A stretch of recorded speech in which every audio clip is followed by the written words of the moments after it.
जनयुद्ध माओवादीको आन्दोलन 2052 साल फागुनदेखि सुरु भएको थियो। जुन त्यति बेला हामी साना थियौँ, अलि मात्र थाहा थियो। त्यति बेला माओवादी आउँछ रे, माओवादीले सबै बस्तीतिर सबैतिर कर्फ्यू लाउँछ रे, माओवादीले सबै गाउँका बस्तीहरू सबै उठाउँछ भन्ने हल्का थाहा थियो। तर बिस्तारै माओवादीको जब झन्झन चर्किँदै आउँदा 2056-57 सालतिर अलि बढी हुन्थ्यो।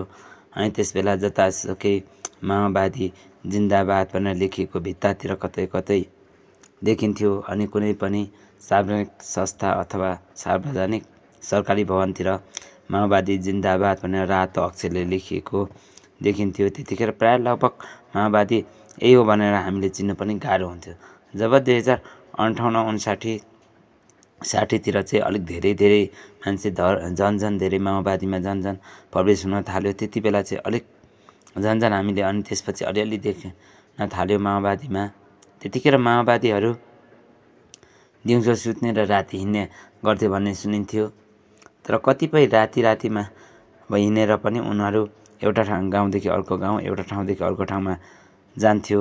अनि त्यसपछि प्रहरीतिर छुट्टै उनीहरूले सिआइडी खटाइराखेको हुन्थ्यो। जुन सिआइडी कसैले चिन्दैन थियो, जुन नर्मल भेषमा गाउँघरमा काम गर्ने जस्तो भएर हिँड्थ्यो भन्थ्यो एकजना मेरो साथीले।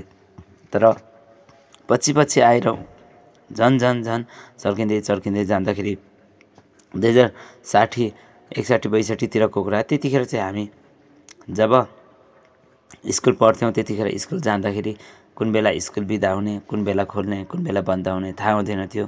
कुन बेला कतिखेर भिडन्त हुन्थ्यो। त्यतिखेरको समयमा यति धेरै माओवादीको झन चर्किरहेको थियो। झन माओवादीको द्वन्द्वकाल चर्किएको बेला जुनसुकै यो आर्मी पुलिसतिर भयो, अरू अन्यतिर पनि मान्छेलाई भेट्न, त्यसमा लाग्न धेरै सहज हुन्थ्यो। के नपढेको मान्छेहरू सबै आर्मी प्रहरीतिर भर्ती हुन्थे र जो मान्छे त्यहाँ गएपछि बाँच्ने मर्ने मृत्युको ठेगान हुँदैन थियो। पछि झन्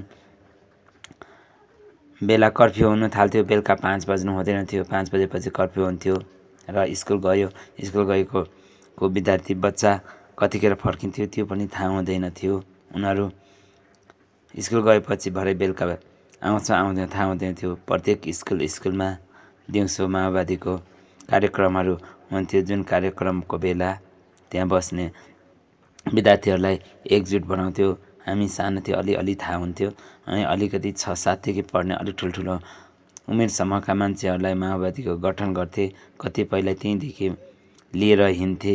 त्यसपछि हुँदै जाँदाखेरि जुन माओवादीको आन्दोलन यतिसम्म भएको थियो, जुन त्यति बेला उनीहरूको बारेमा अरू कसैले सुराकी गर्यो भने उनीहरूलाई राति नै लगेर किडन्याप गरेर लगेर जङ्गलमा लान्थे। अनि त्यतै कसैलाई मार्थे, कसैलाई त्यहीँ झुन्ड्याएर मृत्युदण्ड दिन्थे।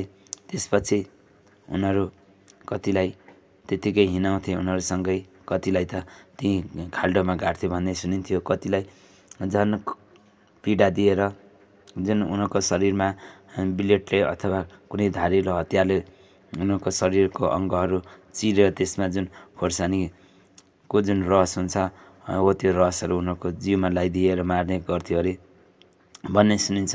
त्यति बेला उनीहरूले त्यसरी भन्थ्यो। तर पछिल्लो समयमा आएर माओवादीको द्वन्द्वकाल पनि बिस्तारै अन्त्य हुँदै जाँदाखेरि पछि आएर 2062, 63, 64तिर माओवादीको जनयुद्ध पनि बन्द भयो।